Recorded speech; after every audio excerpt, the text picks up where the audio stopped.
আসসালামু আলাইকুম। Hello everyone, কেমন আছেন সবাই? আজকে ডিফারেন্ট একটি ভিডিও নিয়ে চলে আসলাম।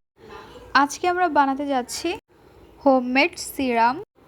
অল্প কিছু উপাদান আর তাতেই ত্বকের যত্নে এক সুন্দর স্পর্শ। সিরামটি বানানোর জন্য আমাদের লাগবে অ্যালোভেরা জেল।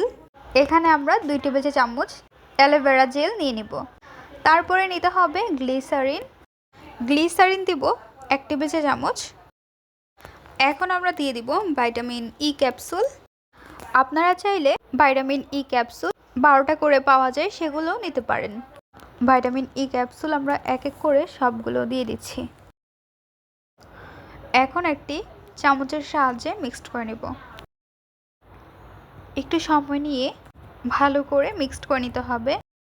শুধু মেকআপ নয়, সুন্দর ত্বকের আসল রহস্য হলো নিয়মিত স্কিন কেয়ার।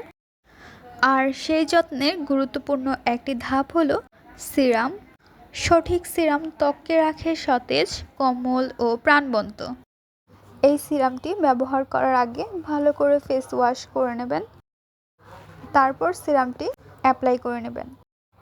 এই সিরামটি আপনারা 1 সপ্তাহের মতো ফ্রিজে রেখে ব্যবহার করতে পারেন। এখানে আমরা মেরিলের একটি কৌটা নিয়েছি, এর মধ্যে রেখে আমরা সংরক্ষণ করব। আমাদের আজকের এই সিরামটি আপনাদের কাছে কেমন লেগেছে তা অবশ্যই জানিয়ে দেবেন আপনাদের মূল্যবান মতামতটি। ভিডিওটি ভালো লাগলে অবশ্যই একটি লাইক করে দেবেন এবং সাবস্ক্রাইব করে আমাদের পাশে থাকবেন। আজকের পর্বে এখানে বিদায় নিচ্ছি গাইস। আসসালামু আলাইকুম, ভালো থাকবেন সবাই। আল্লাহ হাফেজ।